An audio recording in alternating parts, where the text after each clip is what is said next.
Likewise, when you do ghiba, the person who you are doing ghiba about cannot defend themselves. How many times in the community when someone has died, when you bring mention of them, the people say, don't say anything, he's dead now. We can't say anything anymore because he can't defend himself. Likewise, Allah compared ghiba towards the dead because the dead can't defend themselves. In the same way, when you do ghiba about someone, they cannot defend themselves. Number 4, Allah subhanahu wa ta'ala compared ghiba towards the eating of the dead. Why? Because when you eat a dead body, your body becomes full of a sickness. It becomes full of a disease. Likewise, those who perform ghiba become people whose souls are full of diseases. Notice that when you come to eat a dead body, all the acids and all the blood and all the poisonous gases that you eat of a dead body, they all start coming into your own body. Your body becomes physically very sick. You become a body full of diseases. Likewise, Allah said that when you do ghiba of a fellow brother, now it is not a body which is full of diseases, it is a soul which is full of diseases. Number 5, Allah compared it towards eating your dead brother's body. Why? Because when a human eats a dead brother's body, they become the center of disease. Not only is their body full of disease, they actually become a center of disease, that people do not want to go near them. People don't want to sit around them because their body is full of disease. Likewise, a person who does ghiba, his soul becomes the center of diseases. That when people sit around him, suddenly people start being less attracted towards that person. Because whenever they sit next to him, they find that the only thing that comes out of him is the bad of the people, not the good of the people. Number 6, Allah subhanahu wa ta'ala, and this is a very important point, compared ghiba towards eating your dead brother's flesh. Why? Because there are certain times where you are allowed to eat a dead body, and there are certain times where you are allowed to perform ghiba. Understand this point? That there are certain times in our life where we are allowed to eat a dead body. For example, if I am alone in a desert and there is nothing for me to eat whatsoever, and what I have is nothing, the only thing that I see is a dead body. Can I eat it? Yes, I can. Because this is in a life and death situation. Likewise, in the religion of Islam, although ghiba in most cases is not allowed, there are some cases where ghiba is even wajib. And I will come to those cases in a moment. Number 7, why does Allah compare ghiba towards the eating of a dead body? It's because Allah subhanahu wa ta'ala wanted to show us something very important. That as time has gone on, eating a dead body has been seen as something very low. That many people in the human world today do not eat the dead bodies because their intellects have risen and risen into knowing that eating the dead body is something very low.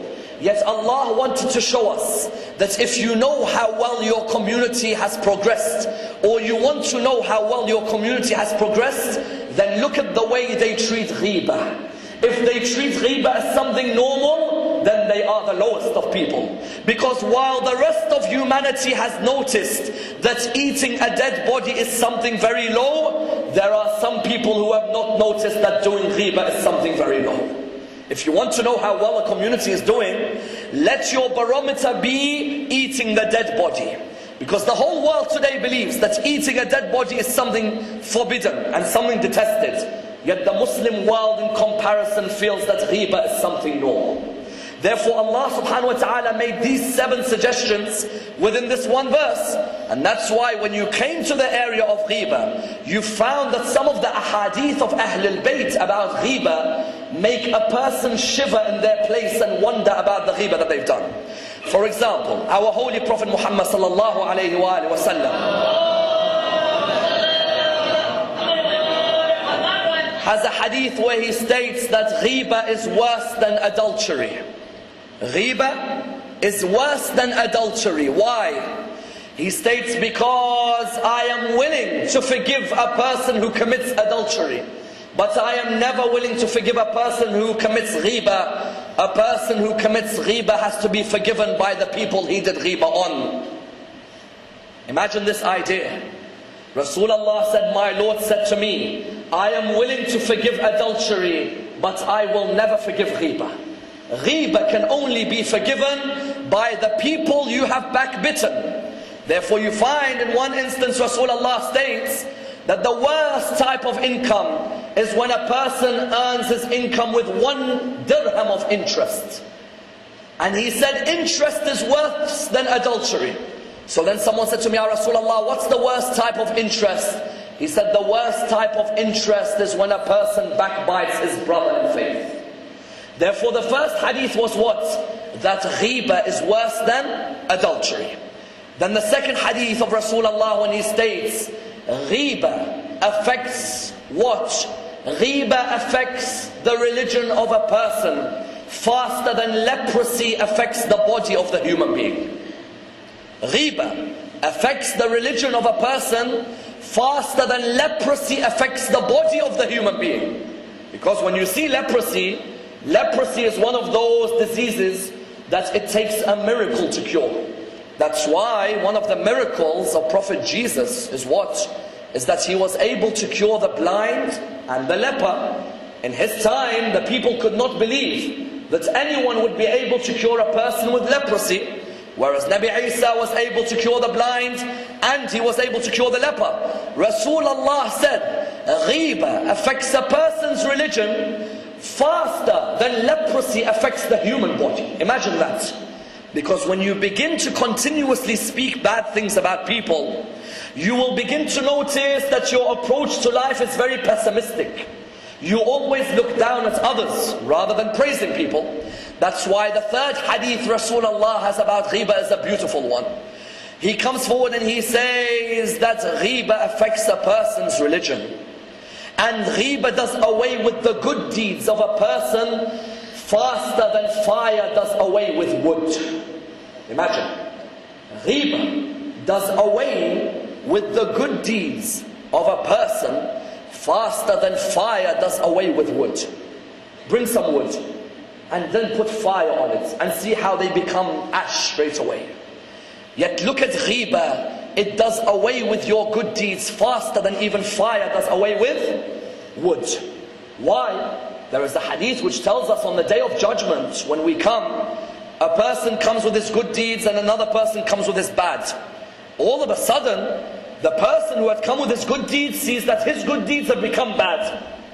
And the one who has come with his bad deeds sees that his bad deeds have become good. The one with the bad deeds asks, how comes my bad deeds have become good? The reply was, because of that person who done ghiba behind your back. Because that person has transferred all his good deeds towards you. That's why when sometimes people tell us people are doing ghiba about you, we say, Alhamdulillah, their thawab is coming on my shoulders. That's when a person does ghiba, he is doing away with his good deeds quicker than fire does away with wood. And that's why when you come towards the analysis of ghiba, people do ghiba for different things. That we find, unfortunately, our communities are breaking because of backbiting. Sometimes a person does ghiba because they feel they are religiously superior to everyone else. You find some people, they will say, so-and-so Maulana over there, he never does a good job. And I do not see why people go towards that person.